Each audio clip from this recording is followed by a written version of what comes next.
Bueno, un poco vamos a hacerla corta. Rosa es investigadora CONICET, investigadora principal, docente titular de la UBA, del Departamento de Ciencias Exactas, y yo la conozco hace ya 5 años. Era así. Éramos niños. Y si algo siempre me produjo una sensación con Rosa de admiración, es porque es contestataria. Es muy bueno, porque siempre ella se pregunta y contesta y discute y explica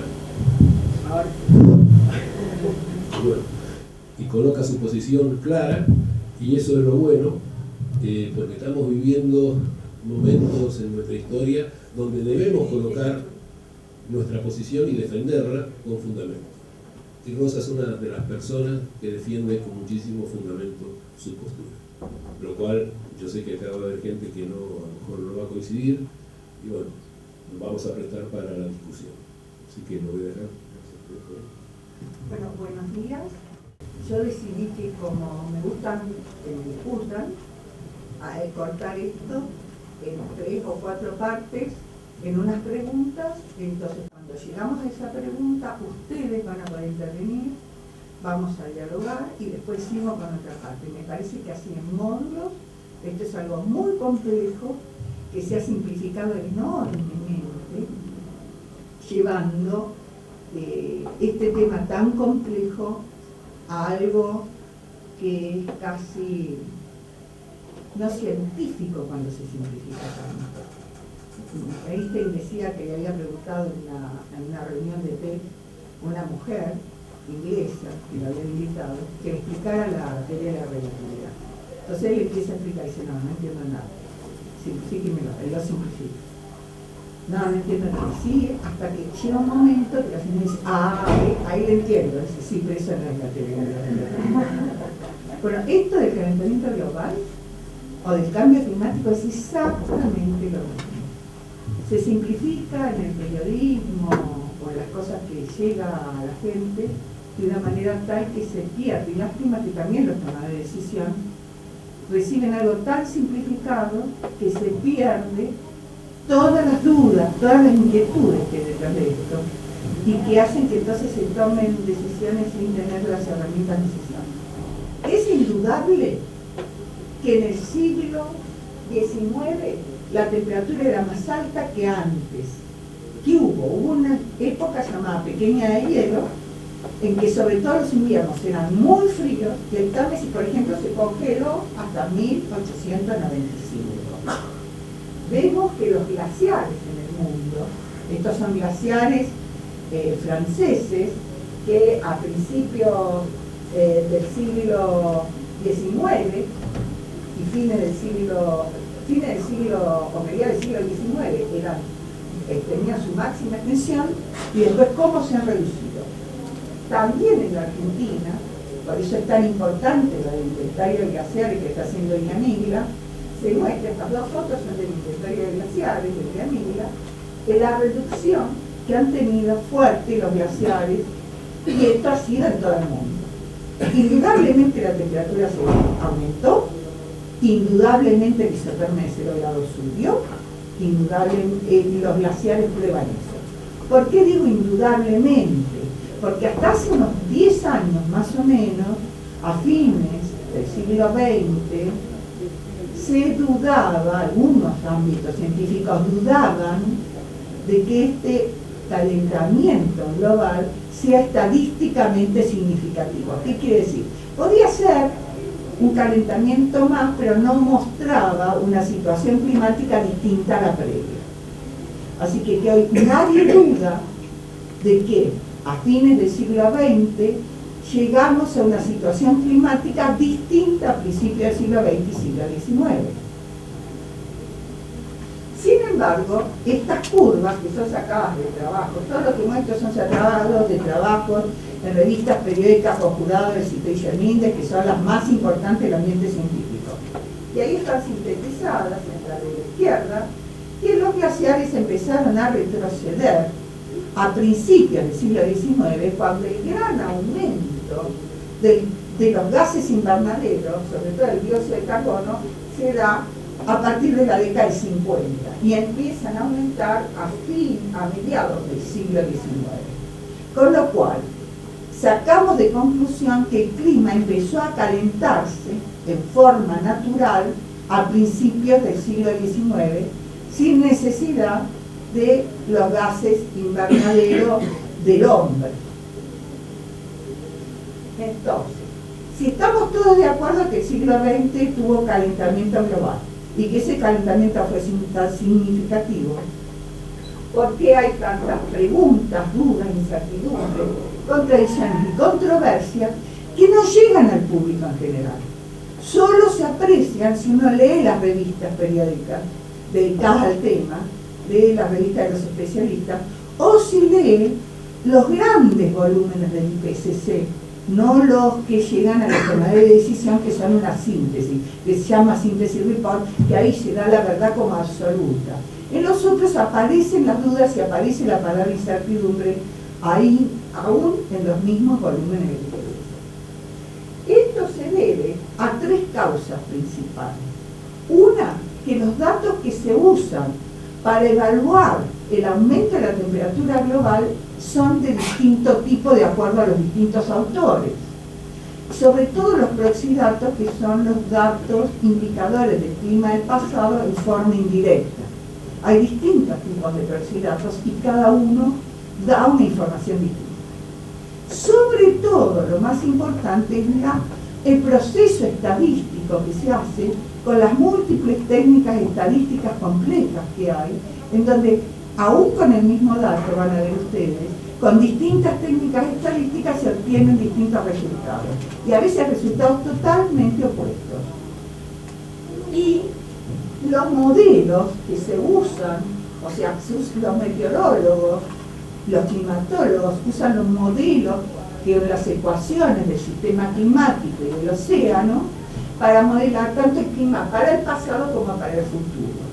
Y si uno trabaja con esos modelos, ve que cada modelo da una respuesta distinta para los mismos forzantes. ¿Qué son forzantes? Por ejemplo, el sol, el dióxido de carbono antropogénico, las cosas que hacen que el clima varíe.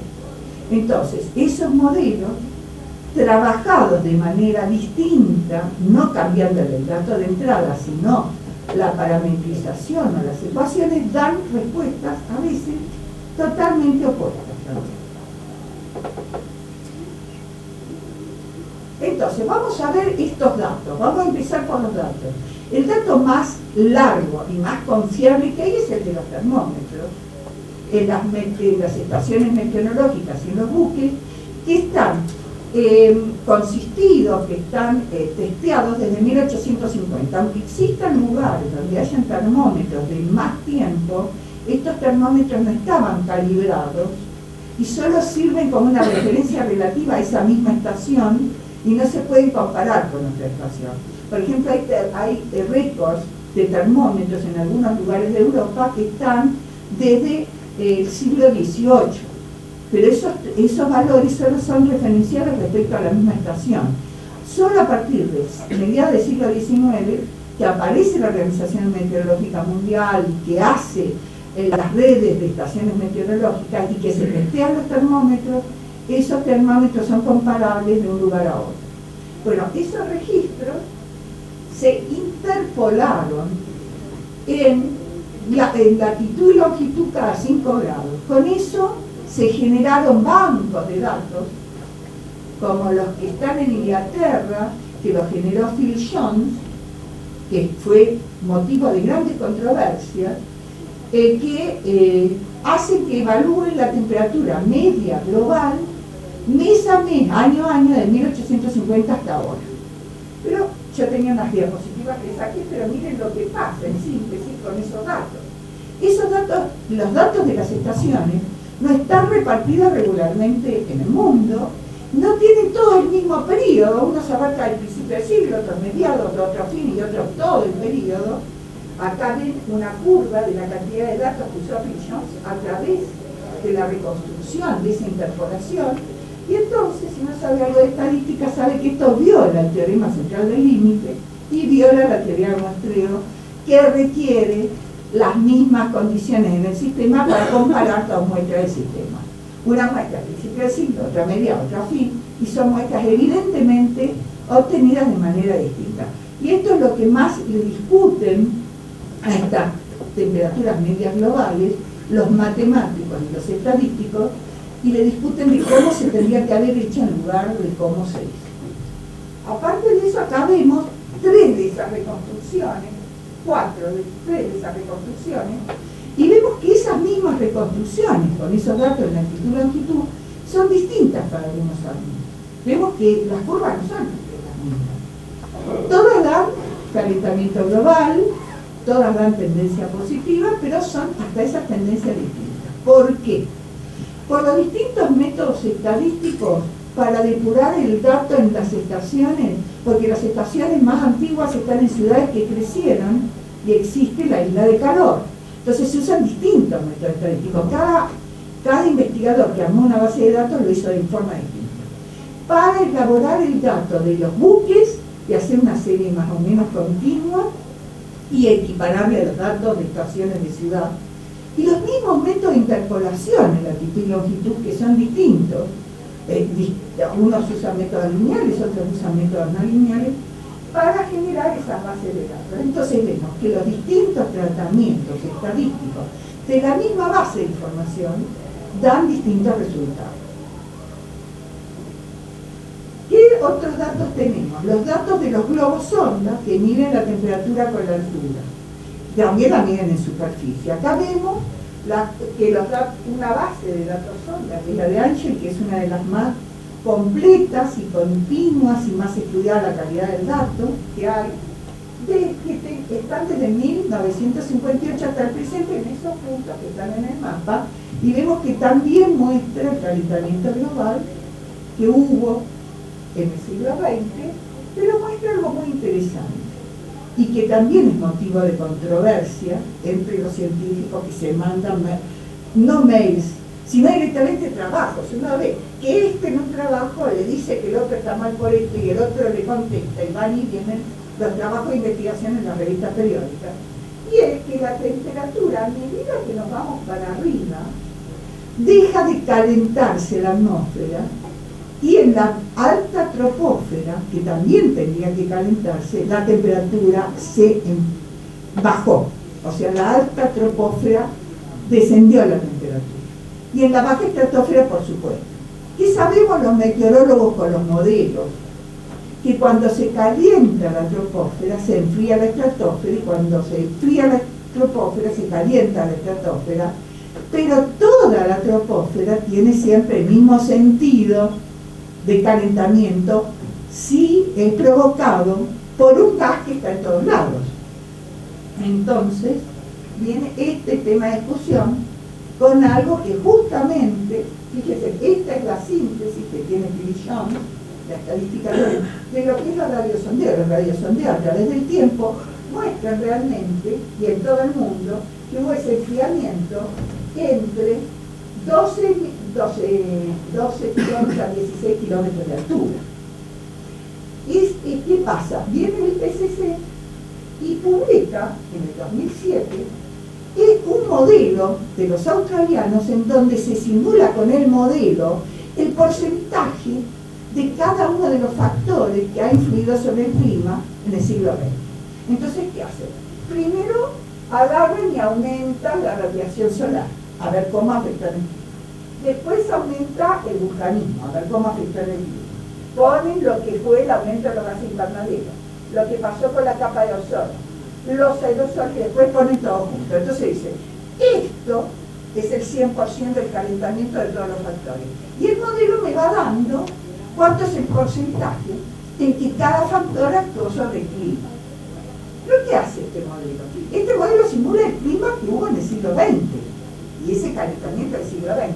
Fíjense que justamente acá, que es donde muestra los datos que se estudió, es donde da el mayor calentamiento de los gases invernaderos. El otro es dato, y esta es la simulación de la actualidad donde se sacan conclusiones en base a este modelo, y de ahí se saca el porcentaje que afectó el gas invernadero, el sol y todo lo demás, está el calentamiento donde el dato da enfriamiento. Entonces acá empiezan los papers diciendo, no, miren, y con esos modelos se hace el escenario futuro. Después tenemos los datos de las mediciones satelitales. Acá ya no es necesaria esta comparación, acá el satélite mide globalmente qué es lo que pasa. Entonces acá vemos, por ejemplo, dos fuentes de datos. Una es la UAH y otra es la RSS. ¿Qué hacen? Como el satélite mide radiación saliente, no mide temperatura, hay que transformar ese dato en dato de temperatura. Entonces, este de acá es un autor que hace esto, y el de allá es otro. El del RSS es posterior, es alguien que ha trabajado con Jones, Phil Jones. Phil Jones es el meteorólogo más importante del IPCC hasta el 2007, el que fija las líneas del IPCC. Pero ha trabajado con Phil Jones y ha dicho que este primero se ha equivocado en cómo pasó la radiación al Sol, y hace un ajuste que aparece acá en la nueva ese comentario, y entonces muestra que el calentamiento que muestran los satélites es mayor. Pero fíjense en un detalle interesante abajo. En el primero es global y el último no tiene en cuenta la Antártida. ¿Y qué pasó con la Antártida? La Antártida se enfrió durante el siglo XX. Entonces, si saco la Antártida, tengo más calentamiento global. Entonces, ¿cuál es la real tendencia al calentamiento? Y bueno, depende de la base de datos que use o al autor que lea. Todos muestran calentamiento, pero no todos muestran la misma tasa de calentamiento. Y es global, está en todas partes, y acá se ve muy claro en este trabajo, esta figura es de un trabajo de Science, que la metodología usada afecta el resultado del investigador. Estos dos de arriba son tendencias, los valores son de cálculo de tendencia, calcula la tendencia a punto de latitud por punto de latitud. Si es negativo es que la tendencia fue negativa y si es positivo es que la tendencia es positiva. Los dos de arriba son los datos con los datos del MCU y el de abajo con la base de Phil Jones, el del HACU. Fíjense en África, por ejemplo. Para el primer autor que elabora esos datos y calcula con esos datos la tendencia, África se calentó. Y para el segundo autor, África se enfrió. La costa de Chile, por ejemplo, para el primer autor se calentó y para el segundo se enfrió. Y para René Guerrero, que es un meteorólogo chileno que trabajó con los datos de Chile y que publicó hace muy poco, 1 año y medio, el trabajo, la costa de Chile efectivamente se enfrió. Y que algo dicen los datos del HACTRU. Entonces, se ve que acá el efecto de la metodología estadística que uso para calcular estas tendencias y el proceso de los datos está afectando fuertemente el resultado que yo después vuelco en los tomadores de decisión. ¿Es inusual el reciente calentamiento? Es otra pregunta muy importante que va a dar la magnitud o no del efecto antropogénico, que no es negable el efecto antropogénico, pero la pregunta es cuál es su magnitud. Entonces, nosotros vemos algo contrario a lo que dice Vigor en su película, cuando uno lo mira con detalle. Acá están los últimos pulsos de máximos glaciares, que son donde están la temperatura 8 grados inferior o más bajo que la actual, entre 8 y 10 grados más bajo que la actual. La línea de cero siempre en todos los gráficos es el promedio de la década 1960 a 1990. Es el promedio de base que usa el IPCC y que tiene publicado, y cualquiera puede sacar de internet, las estadísticas climáticas de esas 30 años que son la base en donde todos los que estudian el clima y el paleoclima ahora lo usan de referencia para calcular anomalías climáticas. O sea, siempre que vean cero es eso. Entonces, ¿qué vemos? Que la temperatura del último interglacial superó esa línea de cero, pero que los anteriores interglaciales lo superaron aún mucho más y de manera natural, porque no estaba el hombre emitiendo dióxido de carbono antropogénico. También vamos a ver los últimos 10.000 años, y si los estudiamos con detención, usando los datos de Groenlandia, que son los que tienen mayor resolución, vemos toda una tendencia desde el 4000, 2000, negativa, con picos positivos, y vemos que a su vez el dióxido de carbono ha subido. O sea, la temperatura naturalmente bajó, aunque el dióxido de carbono subió en el periodo preindustrial. Con rayitas rojas está la temperatura actual vía instrumentos que ven que llega al nivel del calentamiento medieval, pero no supera calentamientos previos que hubieron. Entonces, vamos a los últimos 2000 años, en que no hay problemas de cambios orbitales, no hay tectónica de placas, no hay movimiento de la cordillera, sino que se puede decir que las condiciones de contorno del clima son las mismas que las actuales, y que entonces estudiar lo que pasó en esos últimos 2000 años nos va a decir cuán inusual o no es el calentamiento del siglo XX. Entonces, el IPCC en el 2007, capítulo de paleoclima, y ahí está la página, está solamente traducido, reconoce, que en el 2001 no lo había reconocido, que existe un periodo cálido sobre la Tierra llamado periodo cálido medieval, y que después vinieron los 3 pulsos de la pequeña del hielo y que después volvió a subir la temperatura. Y reconoce que ese periodo cálido medieval, su magnitud es incierta y puede haber sido alcanzado o probablemente excedido, no dice excedido, o probablemente excedido en la actualidad. Entonces, veamos el periodo cálido medieval que pasó. El periodo cálido medieval fue entre el 800 y el 1300 y es importante porque es un periodo cálido sin efecto antropogénico, debido a la variabilidad solar y a otros factores naturales. Entonces vemos que los vikingos en ese periodo expandieron su imperio, colonizaron Groenlandia, le pusieron a Groenlandia el nombre de Groenlandia, que quiere decir tierra verde, se expandieron a la península del Labrador y aún más al norte. También vemos que Inglaterra tenía condiciones climáticas capaces de producir buen vino que exportaba a Francia. Hoy, solo bajo condiciones con mucho proceso humano se hace eso.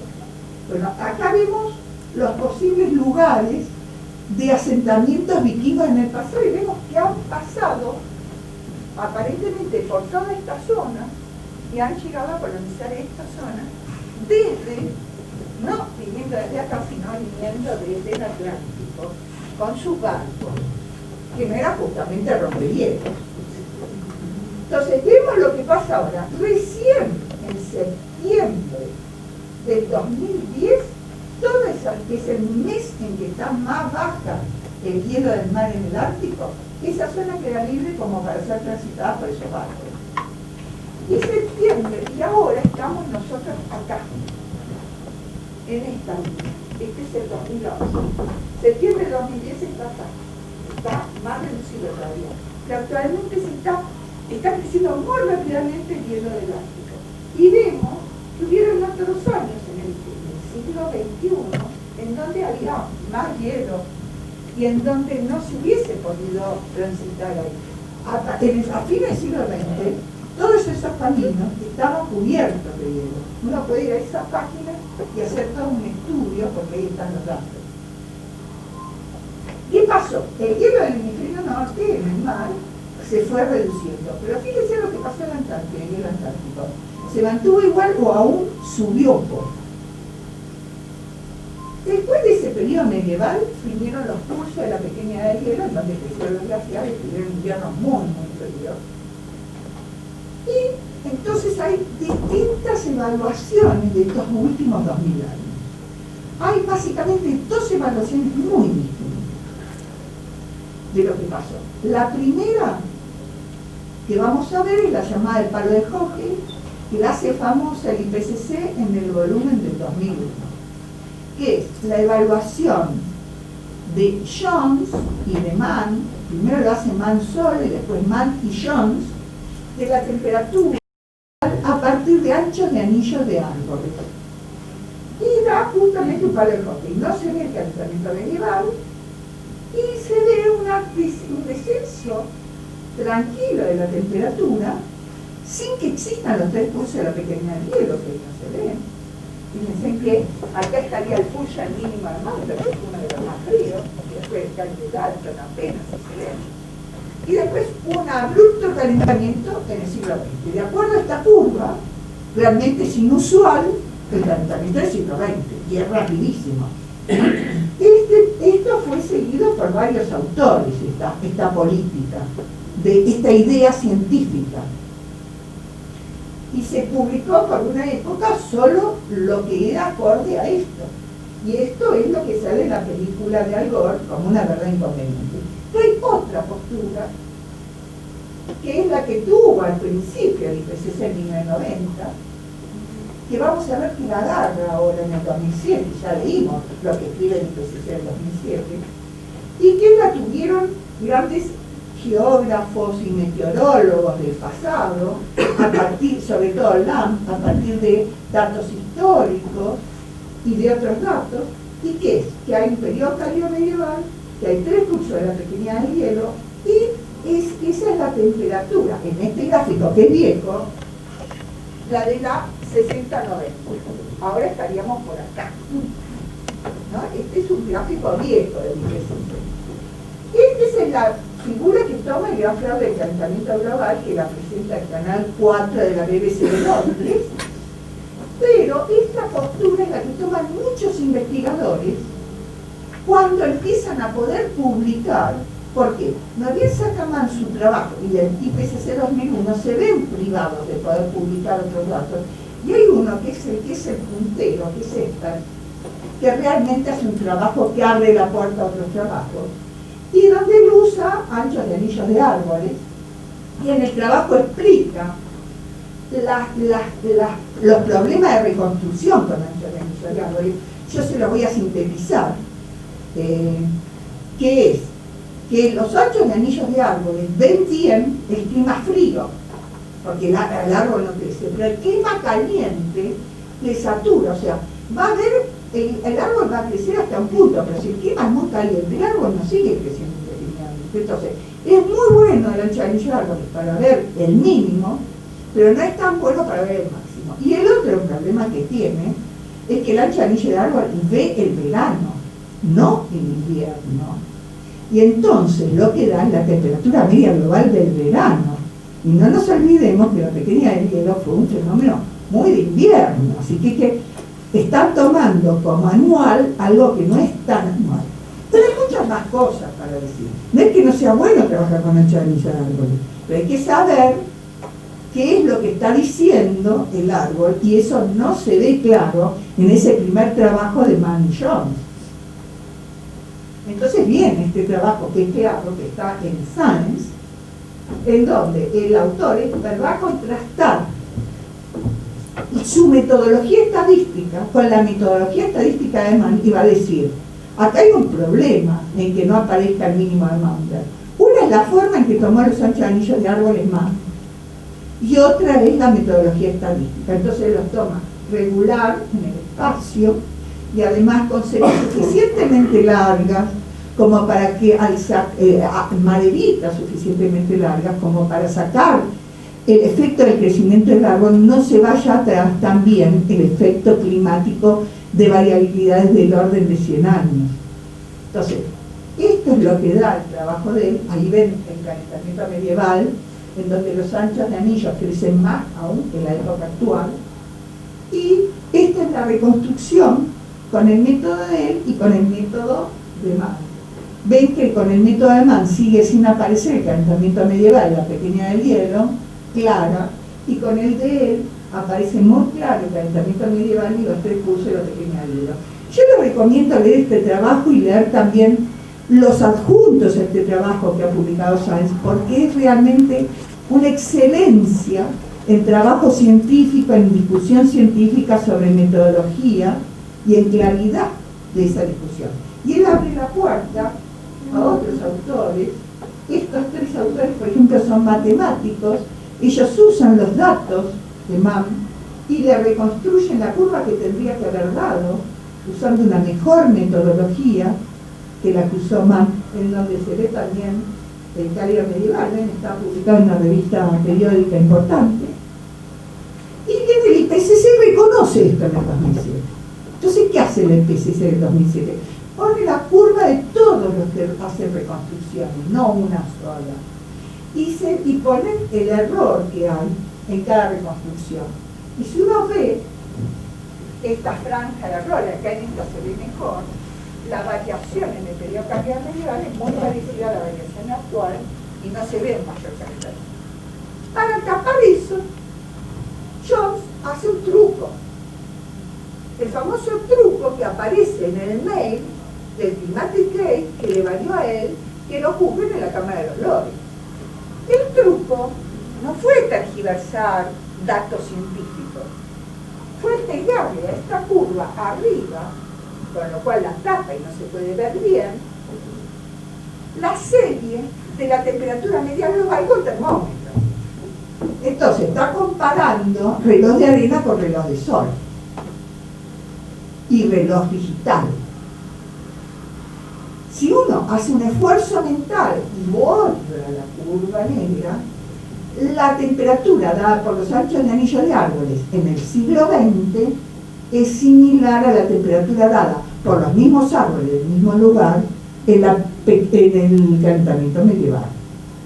Ese fue el famoso truco que lo llevó a juicio, del cual salió bien porque en realidad no cambió los datos. Pero esto científicamente, estadísticamente hablando, es una desprolijidad atómica. Después vienen otros, como este otro, que entonces no usa anchos de anillo de árboles y reconstruye, y vemos que la reconstrucción muestra esa gran variabilidad. Y miren dónde estaríamos ahora, en la altura del periodo cardio medieval. Este otro, que para poder publicar tuvo que pegarle la curva de temperatura actual, como hace Jones ahí, pero si uno lo mira y saca esa curva de rayitas, ve que el actual es parecido o aún inferior al cardio medieval. Y en el 2003, Jones y Mann publican algo que en el hemisferio norte sigue siendo el palo del hockey, pero en el hemisferio sur aparece el periodo cardio medieval. Con lo cual vemos que aún Mann reconoce que el periodo cardio medieval fue global y no regional del hemisferio norte de la zona del Ártico, porque aparece más marcada en el hemisferio sur que en el hemisferio norte. Y este es un trabajo muy lindo, muy nuevo, del cual también es autor Villalba, que se publicó en una revista importantísima del tema, que es Climatic Dynamics, hace muy poco, en donde se ve qué pasó en la Argentina, qué pasó en la Patagonia. Y nosotros vemos, estas son curvas para la Patagonia, que hubieron periodos tan cálidos o más que el actual, y periodos mucho más fríos, y no necesariamente en el periodo medieval, hace poco, a fines del siglo XIX y principios del siglo XX. Entonces vemos que hay una variabilidad natural en donde las temperaturas actuales en la Patagonia fueron superadas en el pasado. En un pasado en donde en algunos periodos no había efectos humanos y en otros sí. Entonces, acá vamos a cortar y vamos a discutir después qué ocurrió en estos últimos 2000 años para tener semejante variabilidad de la temperatura, que fue mucha más que la que uno sospechaba si se quedaba solo con el palo de hockey de Mann y del IPCC del 2001. Y entonces me habla la pregunta que me quieren hacer hasta acá. Además, esta presentación la voy a dejar y ahí hay mucha información. Y además puse abajo una cosa que dice datos, para sacar datos a un lado. Yo traté de dejar todas las referencias, todas las cosas para que ustedes puedan buscar y seguir. Bueno, ¿qué ocurrió en los últimos 2000 años? Lo muy importante que ocurrió a mediados del siglo XIX, a mediados del siglo XVIII, empieza la era industrial y empieza a aumentar los famosos gases antropogénicos, los gases invernaderos, por efecto del hombre. O sea, es indudable que aumentó el dióxido de carbono, el metano, el vapor de agua. Es indudable que el hombre ha puesto una mayor cantidad de gases invernaderos en la atmósfera que las que había naturalmente. Eso nadie lo ve. El asunto es cuántas. Entonces, según el IPCC, ha calculado y ha asignado todo el aumento de gases invernaderos desde 1850 hasta ahora, se lo ha asignado al hombre. Hay algunos autores que discuten eso y dicen no, parte de ese aumento puede haber sido natural también, porque hay otros factores que aumentan los gases invernaderos, por ejemplo los volcanes. Bueno, acá está, pero nosotros vemos la curva que publica el IPCC, en donde vemos que el gran salto es en 1950, ¿verdad? Dejan esa fecha bien en mente. Antes de 1950 muchas cosas no pasan. A partir de 1950 es el gran salto. Acá vemos la medición del dióxido de carbono en Mauna Loa, que empieza después de 1950. Y que antes, ven esa otra curva con puntitos, es que a partir de los testigos de hielo se analizan las burbujitas y se analiza de aire, y entonces se analiza la composición química del aire en el pasado. Pero de nuevo, ese es todo un proceso en donde es una aproximación. Es como la temperatura con el anillo de agua. No es lo mismo medir con un aparato que directamente mide el dióxido de carbono al medir de esa otra manera. O sea, yo no pegaría las dos curvas tan graciosamente, que acá hay un periodo de superposición entre medidos de esa manera y medidos con el instrumento. O sea, hay un periodo de eso. Pero acá vamos a ver algo que pasa y que es muy discutido y que tiene que ver con la temperatura del agua. Albert dice se sube una silla y hace toda una pantomima para decir sube la temperatura, sube el dióxido de carbono, baja la temperatura, baja el dióxido. O sea, sube el dióxido de carbono, sube la temperatura, baja el dióxido de carbono, baja la temperatura. Lo sé por mis amigos que me dieron los datos de los testigos de hielo. Esos testigos de hielo son los de Boston, son estos. Fíjense, baja la temperatura a los 2000 años del dióxido de carbono. Sube la temperatura a los 2000 años, sube el dióxido de carbono. O sea, es la temperatura la que conduce la cantidad de dióxido de carbono suspendida en la atmósfera, disuelta en la atmósfera, que hay naturalmente, no al revés. El forzante es la temperatura para el dióxido de carbono y después empieza un feedback. Más dióxido de carbono me va a hacer que suba la temperatura. Sube la temperatura, la atmósfera puede contener más dióxido de carbono. Contiene más dióxido de carbono, va a subir más la temperatura. Con un feedback natural. Además, crecen más plantas y hay todo un cambio de feedback natural.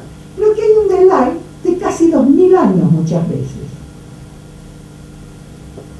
Bueno, otro cambio es la actividad solar, de la cual poco se habla hasta que se empezó a poner de moda hace muy poquito con el gran mínimo solar. Actualmente hay en Mendoza un congreso que está ocurriendo sobre el gran mínimo solar, donde yo estoy presentando un póster de segunda autora y que como no pagué la inscripción no me dejaron ni sentarme a escuchar lo que decían los demás.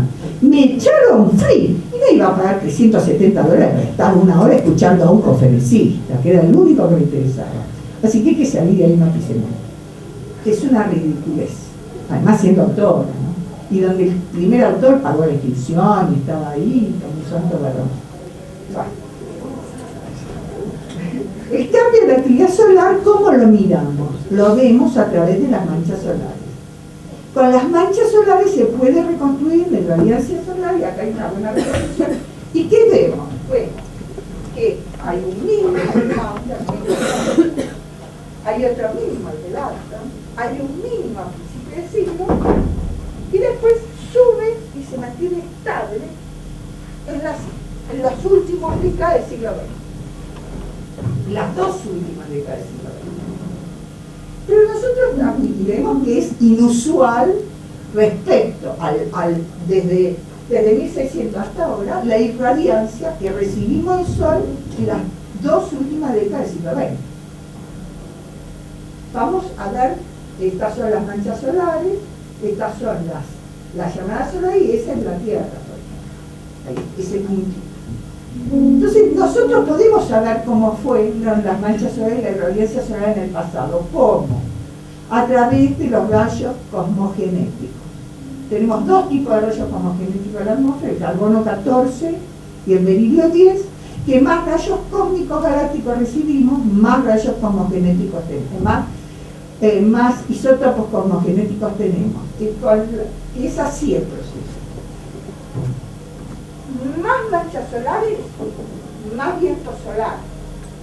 Más viento solar. El viento solar es una capa protectora y no entran los rayos cósmicos galácticos que andan dando vueltas.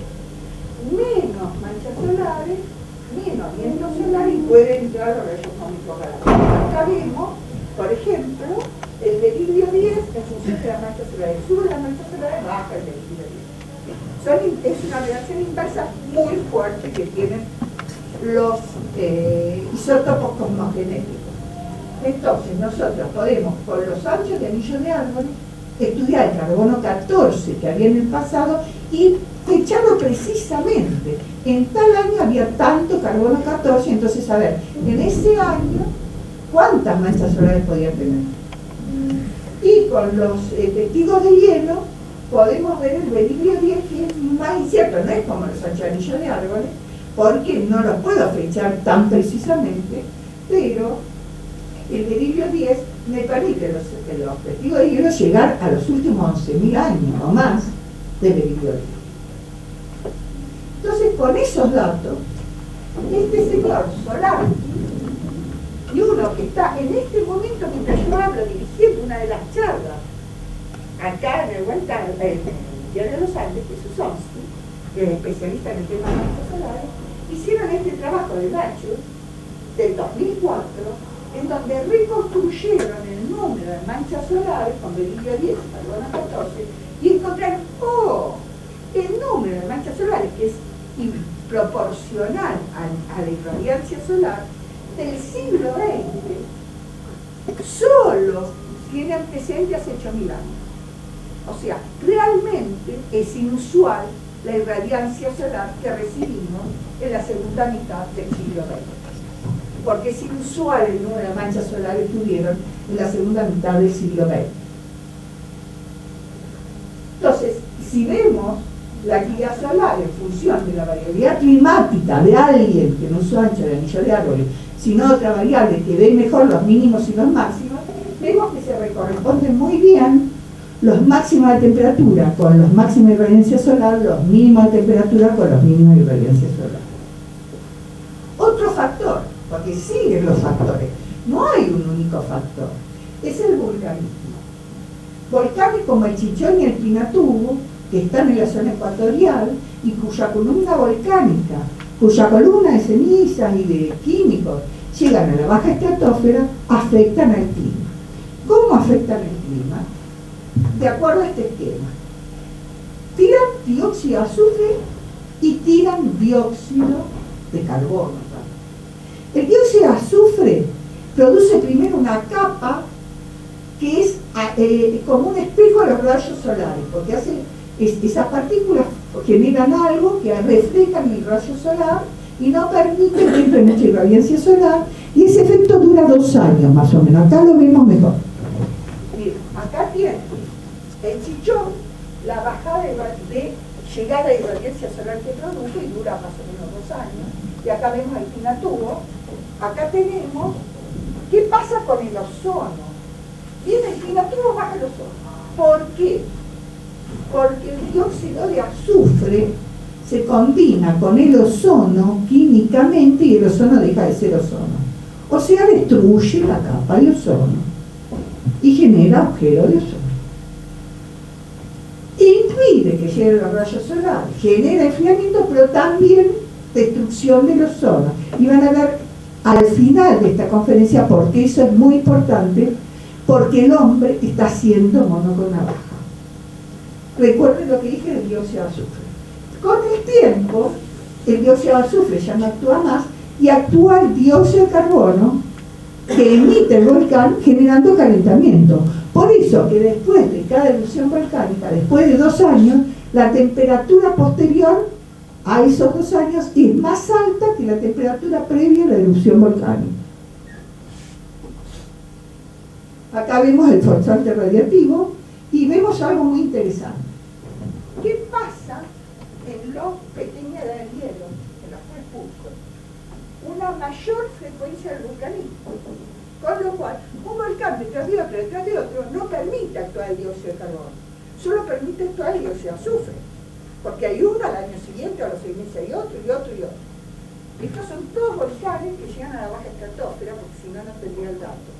Porque este dato es sacado de los testigos de hielo. Y eso viaja por la baja estratosfera y se deposita en los casquetes polares. ¿Qué vemos también? Que a principios del siglo XX, casi no hay vulcanismo. Y que acá los volcanes están más separados entre sí, dando espacio a que pueda actuar el dióxido de carbono. Con lo cual, el vulcanismo acá está generando un enfriamiento, la ausencia está generando un calentamiento, y acá, que existan pero tan separados en el tiempo, pueden haber colaborado al calentamiento, a su vez que enfriado un poco. Hace los dos efectos. Esto es muy complejo y hay que estudiarlo más y no se puede decir tan alegremente. Los volcanes son una cosa de muy difícil evaluación porque depende de la frecuencia en que se dan, la diferencia entre las erupciones. Bueno. Y viene otro factor natural, el Niño y la Niña.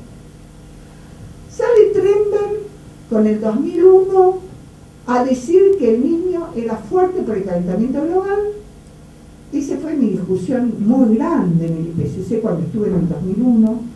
Llevé enorme cantidad de literatura que mostraba que eso no podía ser así, sobre todo la literatura de paleoclima, en donde mostraba que en los periodos fríos había habido niñas, en los periodos calientes niños. Después de eso se publicó lo que decía, porque además era la autora, yo me encargué de que estuviera los capítulos de lo que yo quería que estuviera, pero nunca más aparecía en el IPCC. Pero el IPCC del 2007 ya no considera más que el calentamiento global puede estar afectando al niño y la niña. Es más, Mann hace un trabajo en el 2005 diciendo que el niño y la niña están afectados por el vulcanismo y por el sol, primordialmente, y lo escriben entonces en el IPCC del 2007, porque Mann es el amigo de John Caesar, es el otro que organiza y dirige qué va a terminar diciendo el IPCC. Entonces, ¿qué hacen el niño y la niña? Cuando hay niño, hay una gran parte del planeta, que es el Pacífico ecuatorial, que está frío, más muchas interacciones que hacen que haya zonas con enfriamiento. Cuando hay caliente, digo. Cuando hay niña, esa zona del Pacífico ecuatorial es fría y muchas zonas van a ser más frías que lo natural. Entonces, nosotros vemos qué pasa. En 1976-77 pasamos de tener más niños, más niñas, a tener más niños. Y entonces pasamos de tener todo esto frío a tener todo esto caliente. ¿Y cómo? Los datos que se usan generalmente empiezan acá. Porque los modelos también empiezan acá, hacer los reanálisis, etc. empiezan acá. Tenemos una tendencia al calentamiento se para en el 2000. Neta, real y asombroso. Y tenemos otra cosa, un cambio de los extremos. Entonces cambió el clima. En el 76, antes del 76-77 teníamos condiciones de niña, que era seco en la pampa húmeda, que era frío en toda la cordillera, poca nieve en la cordillera de los Andes. ¿Se acuerdan que iban a sacar la ciudad de Mendoza? Porque el frío de Mendoza se iba a secar para el 2000. Era seco en el 72, 76. Yo por eso vine a trabajar acá, justamente para estudiar lo de la nieve en la cordillera. Y viene anomalías totalmente opuestas, húmeda en la pampa húmeda, más nieve en la cordillera, en esta zona, se recuperan los caudales. Entonces vemos una tendencia de las variables que cambió fantástico. El calentamiento global antropogénico. Entonces, ¿cuán natural puede ser el reciente calentamiento global? Hay distintas posiciones. El IPCC, evaluando esto con los modelos dice que el Sol y factores naturales aportan solo el 2% del calentamiento del siglo XX. Mientras que los gases invernaderos y el efecto humano aportan el 98%. Y presenta esta curva en el 2007. Viene la NASA y dice, no, hasta 1960 las manchas solares y la temperatura global andan. Después de 1960, el cambio de temperatura solo se puede explicar por el aumento del dióxido de carbono antropogénico. Pero a la NASA le sigue el Max Planck, que dice otra cosa. El Max Planck dice, hasta 1992, acá tiene la curva, está en la página de Max Planck, no viene uno está esta curva. Baja el Sol, baja la temperatura, seguido de un tiempo, que es razonable para los físicos. Sube el Sol, sube la temperatura. Baja el Sol, baja la temperatura. Y en el siglo XX se mantiene estable el Sol y la temperatura sube mucho, con lo cual a partir de 1982 recién, podrían haber factores metidos ahí, aparte del Sol, como el aumento de los gases antropogénicos y otros factores más, que justificarían esa diferencia que ocurre solo a partir de 1982. Fíjense que el dióxido de carbono antropogénico subió en 1950, pero de 1950 a 1982 el Sol, según esto, justificaría todo, no necesitaría el dióxido antropogénico. Y viene la NOAA, otro instituto de peso norteamericano, y muestra que las manchas solares y la temperatura superficial del mar, que es el gran regulador del clima, andan muy bien. Ahí tienen las curvas, andan bajas. Y después se agrega otro más, los daneses. Los daneses dicen, no, esto es todo natural. Al Sol hay que agregarle los rayos cósmicos galácticos y explican todo. Acá no está el efecto humano. Ni siquiera se dedican a los volcanes, ni el niño ni la niña. Con el Sol y con los rayos cósmicos galácticos explican todo. ¿Cómo? Porque los rayos cósmicos galácticos, dicen ellos, postulan ellos, serían causantes de las nubes medias y bajas más oscuras que hacen que se refleje más la radiación solar y no llegue a la Tierra. ¿Okay? Con rayos cósmicos galácticos, como son partículas en las cuales se pueden formar gotitas de agua, porque están cargadas eléctricamente, se forman nubes medias y bajas, el Sol se refleja, entra poca y enfriamiento, y a su vez la nube refleja y produce neto enfriamiento. Cuando hay pocos rayos cósmicos galácticos, solo hay nubes altas, el Sol entra sin problema, y se va poco, y en la misma atmósfera el vapor de agua trae el calor y se recalienta. Entonces, con menor irradiancia solar, tengo menos viento solar y más rayos cósmicos galácticos. Tengo dos efectos de enfriamiento. Me llega menos Sol y a su vez los rayos cósmicos galácticos hacen que no entre tanto Sol por la nube y hace más enfriamiento. Con mayor irradiancia solar, como en los últimos 20 años del siglo XX, aparte de que subió la temperatura por la irradiancia solar, subió por la baja de los rayos cósmicos galácticos. A esta teoría le trataron de dar con todo. Entonces los papers van y vienen, en revistas como Nature y Science. Los que dicen que no, los que dicen que sí. Es más, algunos que dicen que no, publican en revistas de segundo orden y los que dicen que sí. Hasta que el director de todo esto se cansó. Bueno, acá ven, este es uno de los trabajos de que sí, que acá ven la curva de temperaturas medias y bajas globales y los rayos cósmicos galácticos, y como andan muy bien. Entonces el director de todo esto se cansó, y empezó en el 2009 un experimento con muchísimos más, con la Comunidad Europea, en donde trata de probar que este es el mismo esquema que les mostré al principio, y lo acaba de publicar en agosto del 2011 en Nature diciendo, gane, acabo de probar que realmente los rayos cósmicos galácticos son productores de nubes medias y bajas, y que esto está afectando enormemente el clima, y que son las nubes que los modelos no pueden simular bien. Por eso los modelos no sirven para nada. En síntesis, este trabajo, lo pueden ver, es muy nuevo, acaba de ganar. Entonces, con este trabajo, con esto que estaba pasando, más esto al mínimo, hay todo un resurgimiento de todo un estudio de lo que pasa con el Sol, porque ahora hay más factor que la irradiación solar. Bueno, entonces, pasamos así del enfriamiento al calentamiento global. Mire, con la caída de la irradiancia solar en la década de 60 y 70 fue cuando yo vine acá y a Lima, en 76, 77, y el doctor Cortés me dijo, Rosita, pruebe que estamos entrando en una pequeña de hielo. Yo dije, no, vamos a ver qué pasa los datos. ¿Qué pasó con los datos? Yo llegué acá y a esto me suena. Pero acá hubo un neto enfriamiento. Entonces, ese neto enfriamiento, muy grande, sobre todo en el hemisferio norte, hizo pensar a los científicos y al New York Times de que se venía una pequeña de hielo. Y fíjense que notó. ¿Qué dice ahí? 51 cosas que el ser humano tiene que hacer para evitar la catástrofe de esa pequeña de hielo. Ya ahí se acusaba al ser humano de ser responsable de la pequeña de hielo, porque muchos decían, entre ellos, el editor del Climatic Change, uno de los notorios del IPCC, tiene un artículo del 77 diciendo que el dióxido de carbono antropogénico está generando el enfriamiento global. Y lo pueden encontrar en las revistas si lo quieren buscar. Hoy se lo compraron. Bueno, entonces después de esto, que era el enfriamiento global, catastrófico, que asustaban a la gente, pero la gente estaba preocupada en otra cosa. Era la guerra con Vietnam, eran los Beatles. Entonces los periodistas a esto mucha importancia no le dieron. Ahora sí.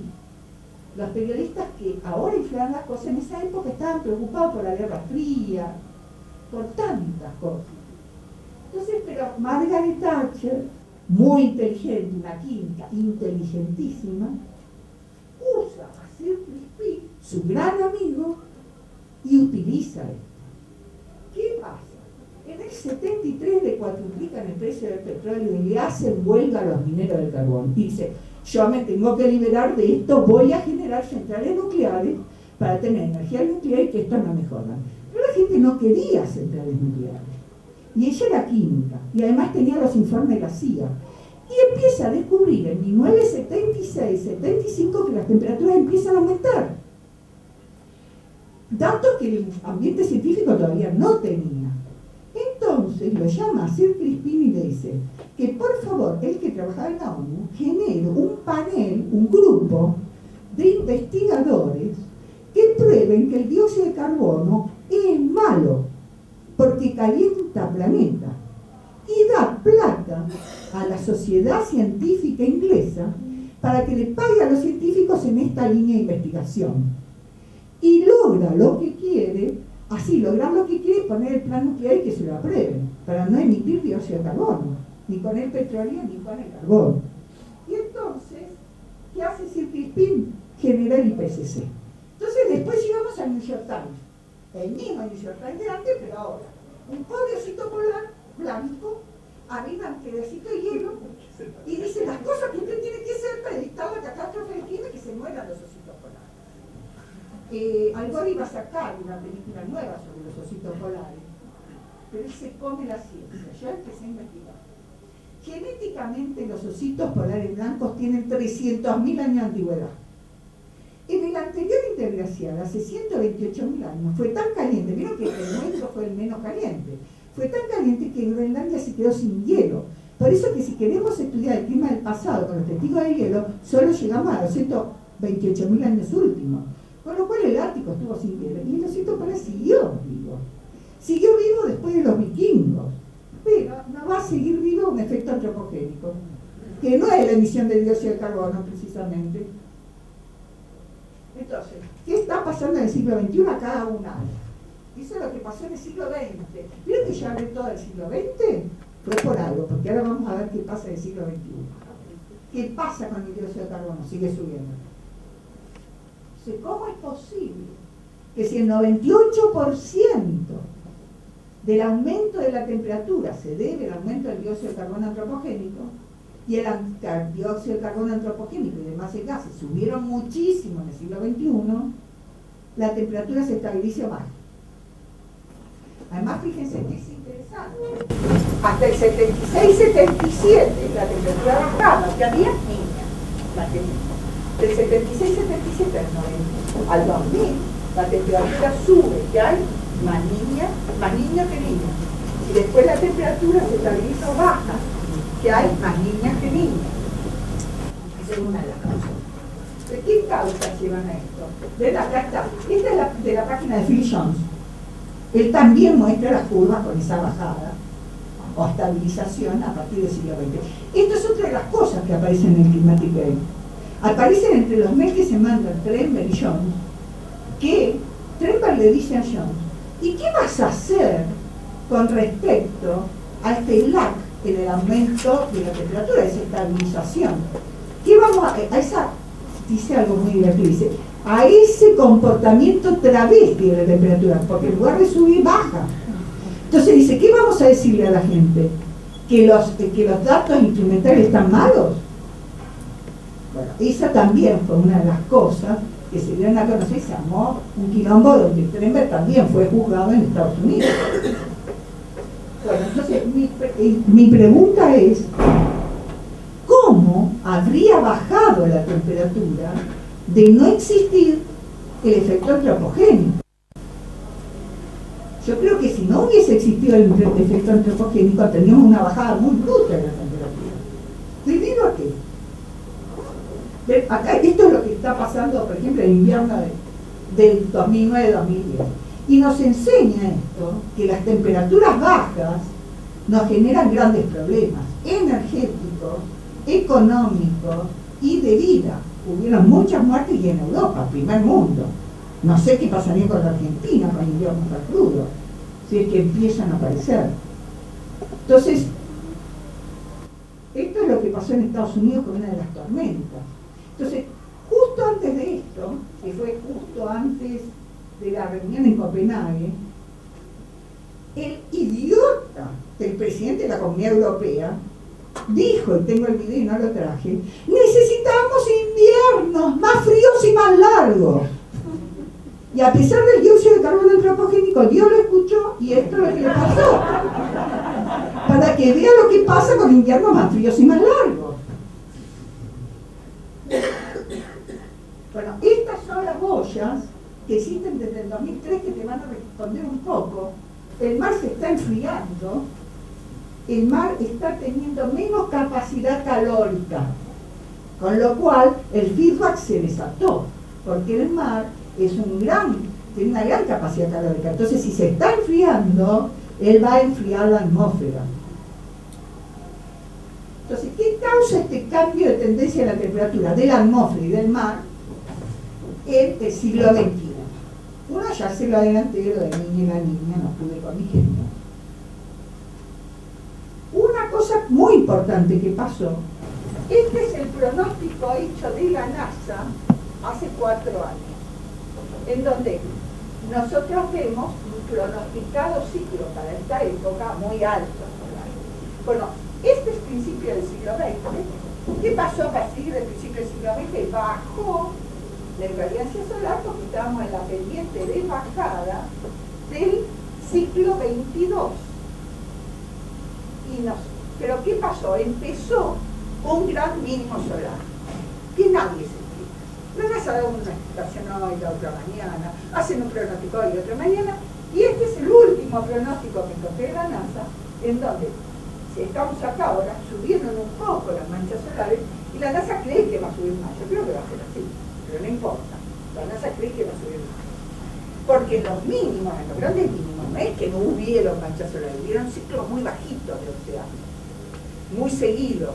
Entonces eso va acumulando energía en otro sentido en el sistema climático.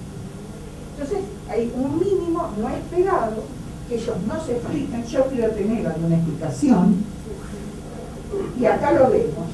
Respecto, por ejemplo, a la década de 60-70, que fue tan fría, fíjense que el pronóstico de la NASA es este, es más bajo que la década de 60-70.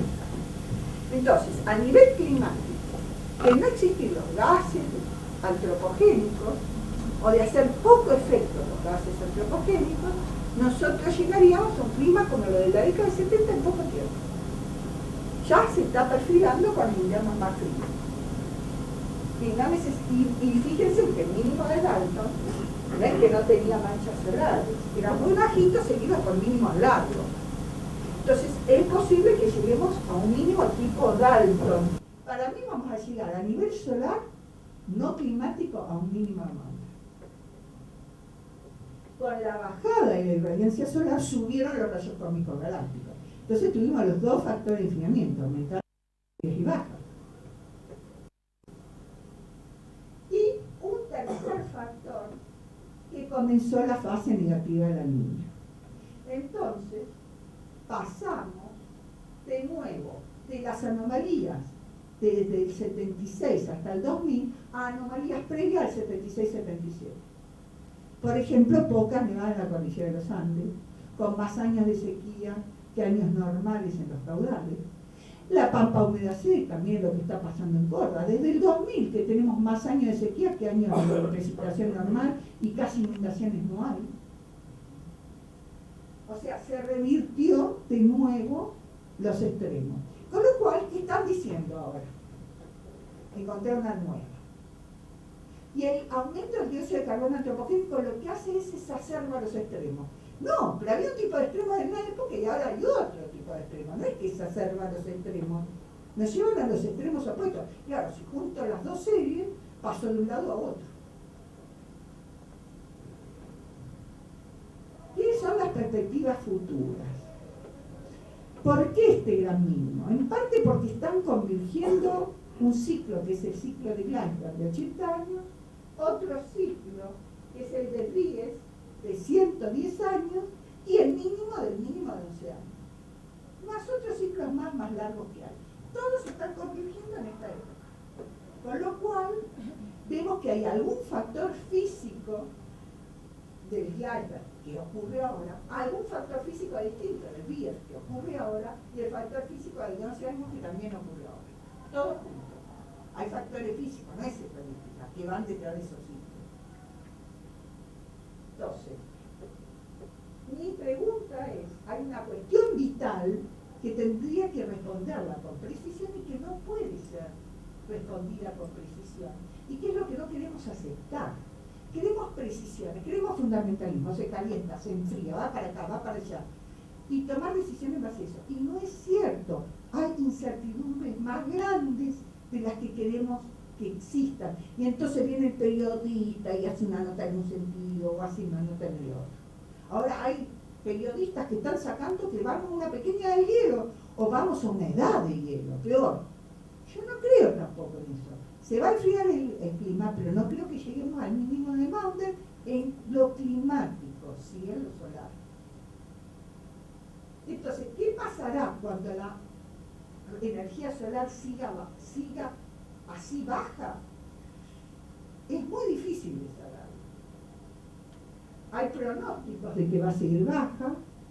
Este autor hizo un pronóstico estadístico y dice que viene un mínimo como el de Dalton.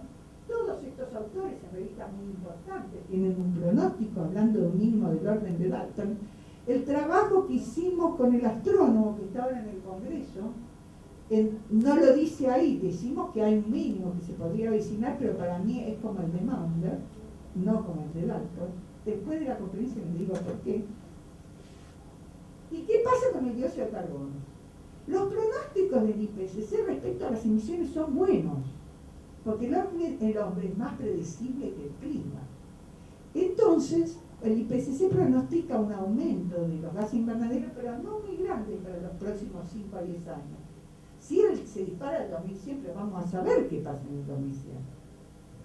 Entonces sí vamos a pensar en si sigue el aumento de los gases invernaderos. ¿Y qué pasa con el océano? La famosa cinta transbordadora, el conveyor belt, que es de la que nos hablaba acá el ingeniero, ¿verdad, doctor? Ingeniero. Las dos cosas, qué bien, doctor ingeniero. Hace 35 años, o sea, les voy a contar la historia de esto. Esto lo hace Brecker, lo encuentra Brecker, un gran oceanógrafo.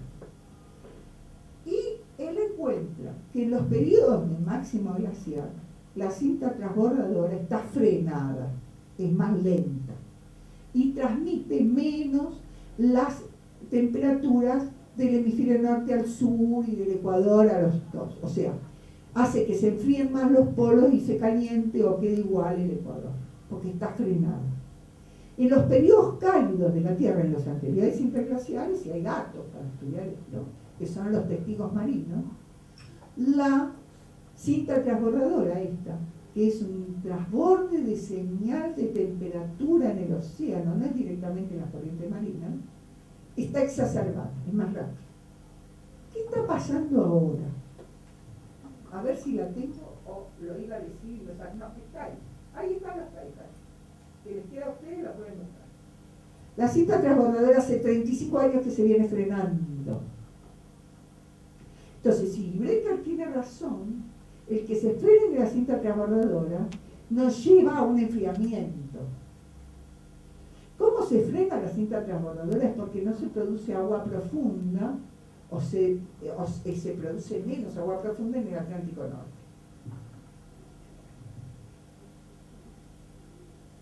Bueno, entonces, ¿qué es lo que va a pasar? Estamos en el 2010, en el 2011, ya se acuerdan de la conferencia del año pasado, discúlpenme, desprolija de mí, se estabilizó la temperatura. Si uno ve qué va a pasar en el futuro, hasta el fin del siglo XXI, si uno ve el IPCC del 2007 y seguía por los pronósticos del IPCC del 2007, va a pasar eso. Si uno seguía por el enfriamiento que produce un mínimo solar, va a pasar esto. Entonces, siguen aumentando los gases antropogénicos.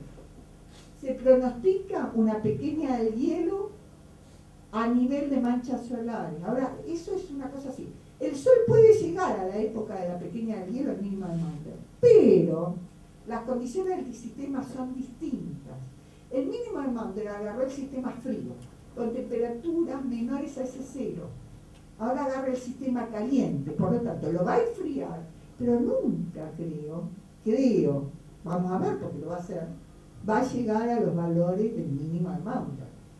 Es probable que llegue a los valores de la década del 70 o aún inferiores, que sea un poco más frío. Depende de los feedback y depende cuánto más o no tiene gas invernadero en la atmósfera.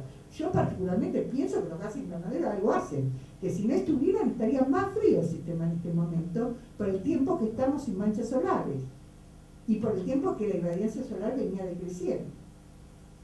Después las erupciones volcánicas que enfrían son muy difíciles de pronosticar.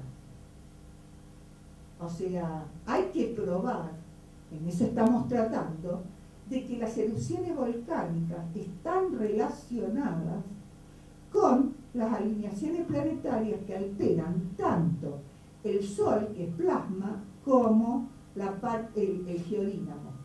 Para eso vamos a tener que trabajar con modelos de geodínamo y modelos solares, si es que la gente a la que les pide las ideas, al astrónomo y los físicos como Manini que están trabajando en esto, se juntan y siguen para adelante. Porque yo estoy más cerca de seguir disfrutando de la jubilación y viajando con mis amigos a Europa que ponerme a hacer estas cosas que es la de mi vida.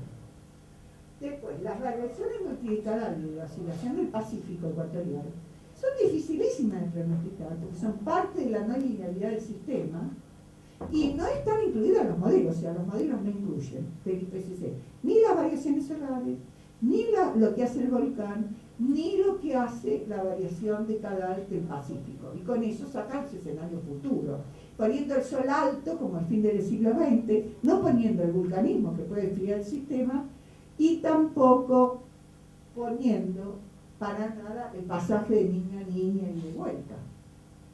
Y tampoco pone la de la circulación oceánica del convenio Rueda. O sea, pero todo esto va a terminar afectando, ¿no? Entonces, ¿cuál será el clima futuro bajo estas combinaciones?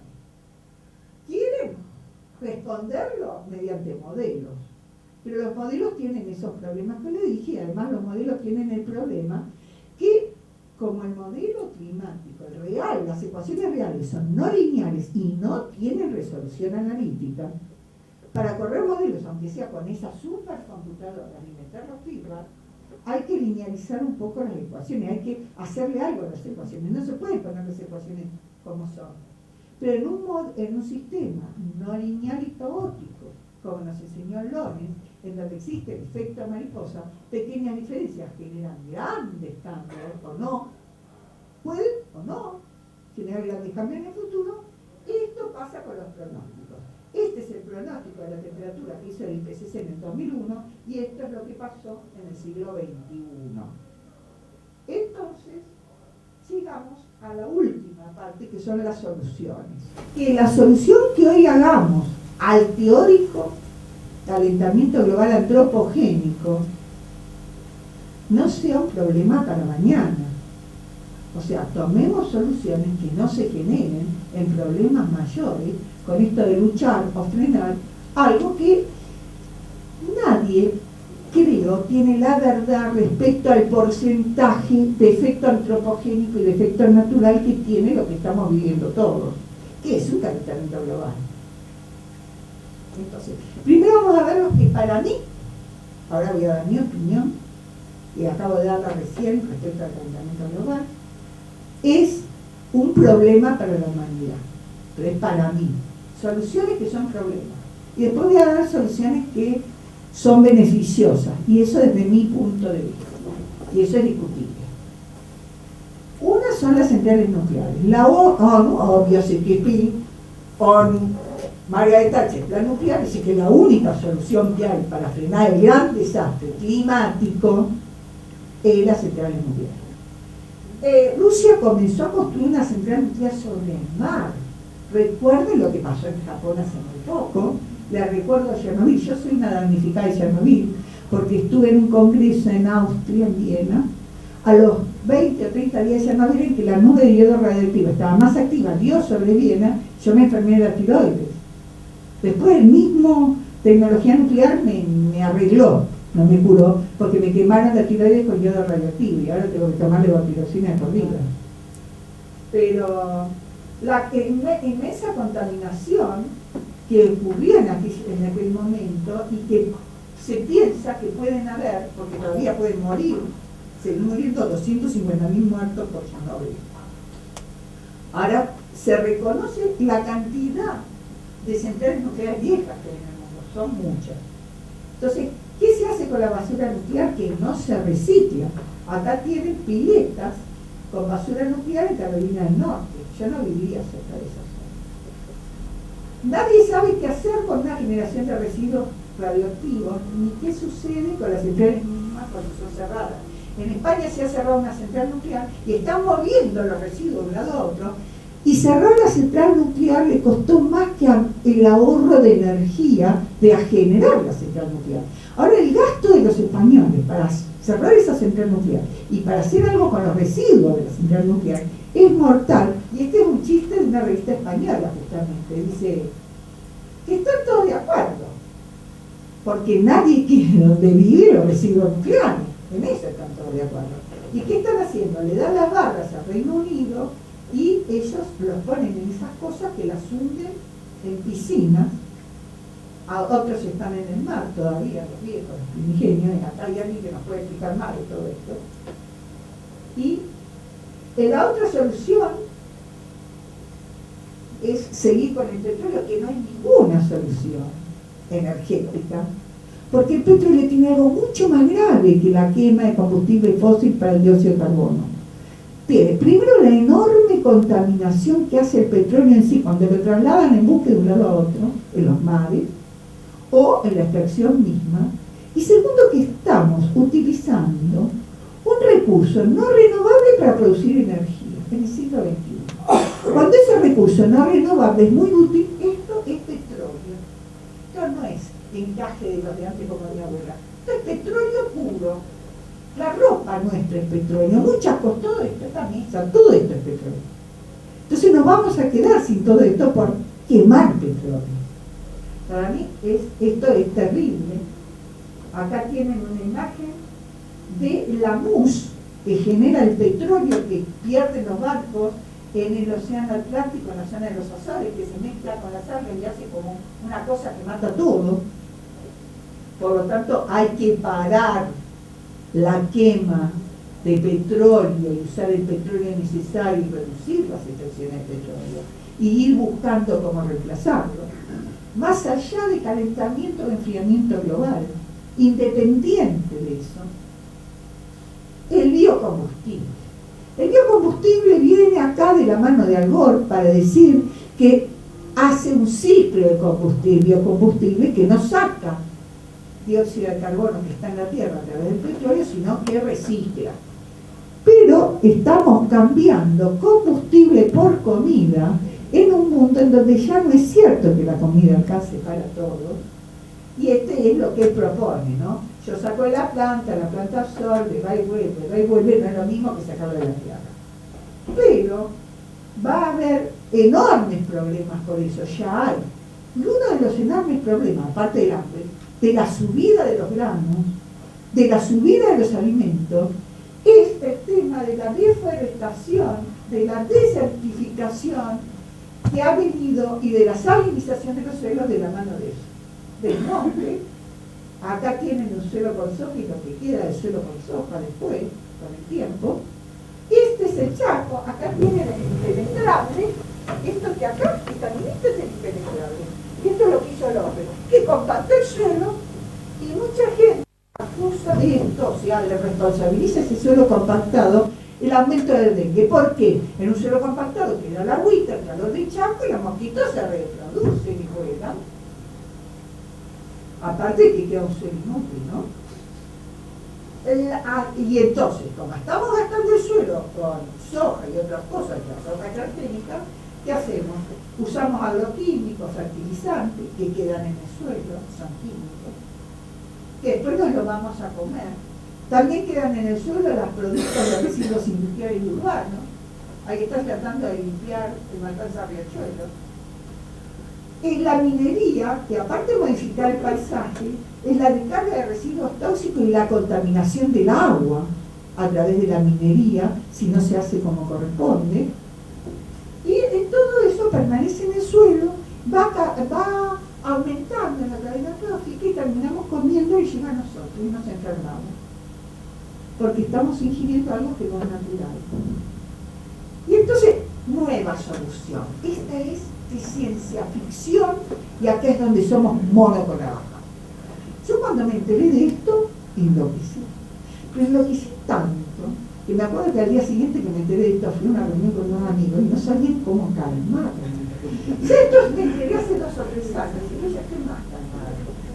Les cuento que es planes para hacer. Planes como del MIT y del asesor científico de Obama. No les estoy hablando de planes de mi portero que no van a salir adelante o de algún científico mendocino de Buenos Aires que no va a tener la plata. No.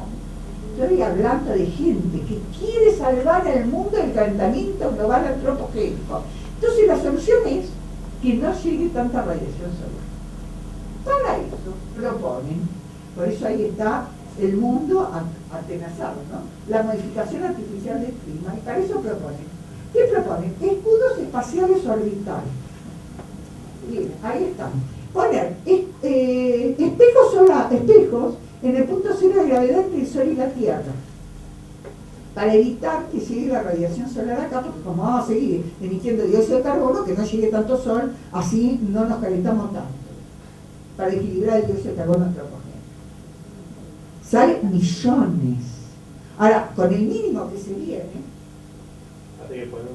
van a tener que agarrar una red y sacarlo. No sé qué van a hacer cada vez que venga un mínimo solar. Bueno, volvemos para atrás. El otro, inyección de sulfato al estratosférico. ¿Qué le dije que hace sulfato estratosférico? Se combina con el ozono. Claro, se combina con el ozono y perdemos ozono. Ya está en funcionamiento con aviones y lo quieren hacer así con globos. Quieren tirar dióxido de azufre, hacer volcanes artificiales, tirar dióxido de azufre a la baja estratosfera para que no llegue la radiación solar. Con lo cual, revientan la capa de ozono y para eso el Tratado de Montreal, el cambio de los refrigerantes. Bueno, estos son buques gigantes, carísimos, que agarran agua del mar, la pulverizan y la tiran como nube. Como esa agua salada refleja más la radiación solar. Pero por lo menos cuando se empiece a enfriar todo, lo para y listo. Pero cuando nos quedemos sin nosotros, y cuando tengamos los espejitos ahí en el cielo, ¿qué hacemos? ¿Cómo inventamos más ozono? Fertilizar los océanos. Sí, fertilizar los océanos para generar un desequilibrio ecológico con más algas que chupen más dióxido de carbono. Pero van a generar un desequilibrio ecológico que nadie sabe en qué sentido. Árboles genéticamente modificados para chupar más dióxido de carbono, en captura y entierro de dióxido de carbono, que lo hagan, es decir, no dañan a nada, ¿no? Hay más, el proyecto ARPE, parte de todo esto, ahí tienen todos los proyectos, salen millones de millones, más pesitos enmarcados y más redondelitos, más inseguros, pero está aprobado.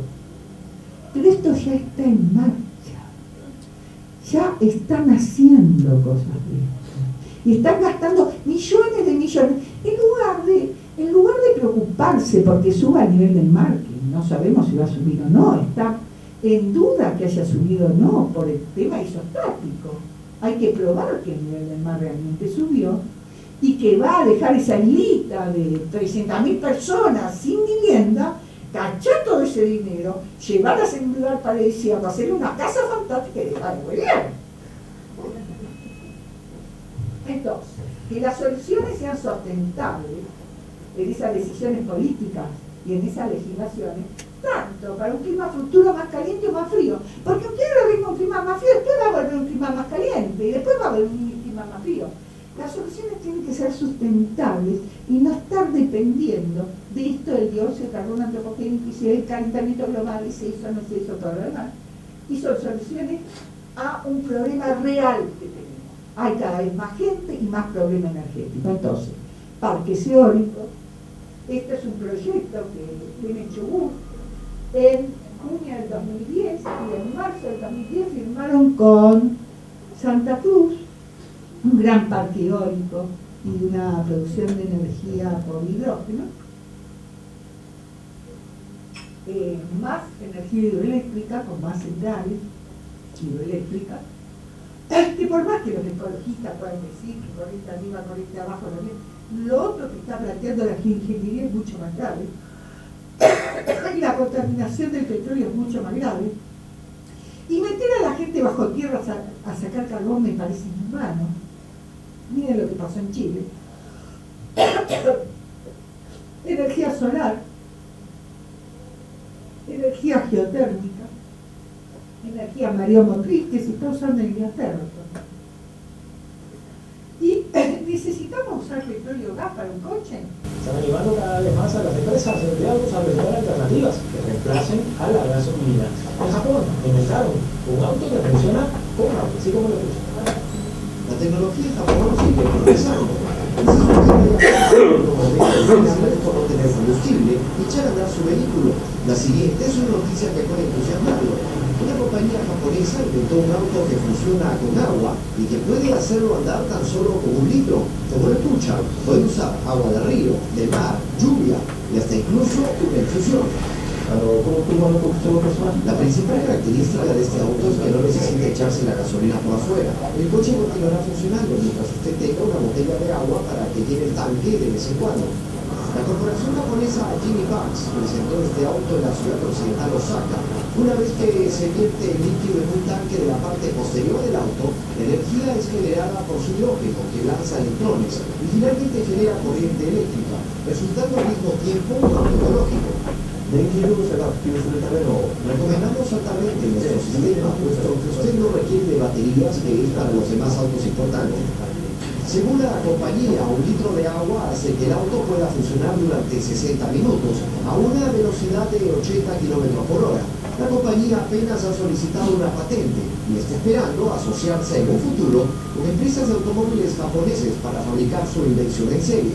Los directivos de la compañía Genie Parks están esperando hacer la publicidad de este auto durante la próxima cumbre del G8 en Hokkaido. Ya lo hicieron, está viejo.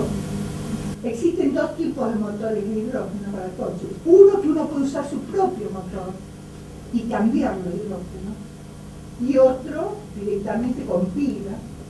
Y ya hay fabricantes de automóviles importantes como la Toyota que piensan lanzar el coche hidrógeno en una proximidad bastante grande. En Córdoba, unos técnicos argentinos presentaron en el Ciderton el coche hidrógeno, el coche con agua, y después lo presentaron en una fábrica para conseguir que le financiara la producción. Los ingenieros de la fábrica dijeron que era una estafa, él sigue defendiéndose, uno de ellos, de que no es una estafa, y se presentó al Rally de Córdoba de este año con el coche hidrógeno.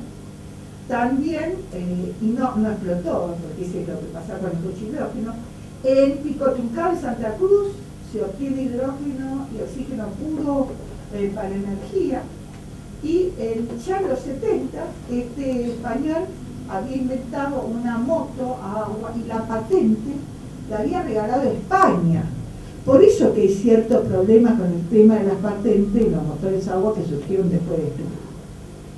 Otra posibilidad también para investigar es la energía Tesla, que son una especie de paneles tipo los solares, pero que funcionan también de noche. Ahí está escrito más o menos la explicación de cómo se haría, para que sería una energía totalmente libre y gratuita si uno pone uno de estos en su casa. Y hay que tener en cuenta de que este es un planeta que es una barca, en donde somos muchos y lo estamos ensuciando mucho, y entonces hay que reciclar, y todos lo podemos poner en práctica. O sea, nosotros con lo que hagamos no vamos a evitar un calentamiento o un enfriamiento global. Yo creo que es más natural que antropogénico. Sí estamos generando calentamiento global antropogénico con la tala de los bosques para plantar soja. Ahí es peor el remedio que la enfermedad, aparte a nivel climático. Pero sí podemos hacer algo con lo ecológico, que es el reciclado, y tener en cuenta ciertas normas, que fueron las normas que trajo permacultura en la década del 70, que es una vida más equilibrada, más natural, en donde no se hace un consumo desmedido de la energía, se cuida el deterioro del entorno, el uso de los recursos naturales, sobre todo los no renovables, que sea mucho más cuidado que lo que ocurre ahora, y un equilibrio más natural en la repartija de los recursos que tenemos a través del mundo. Bueno, con esto les doy las gracias por su atención y les pregunto si tienen algunas preguntas.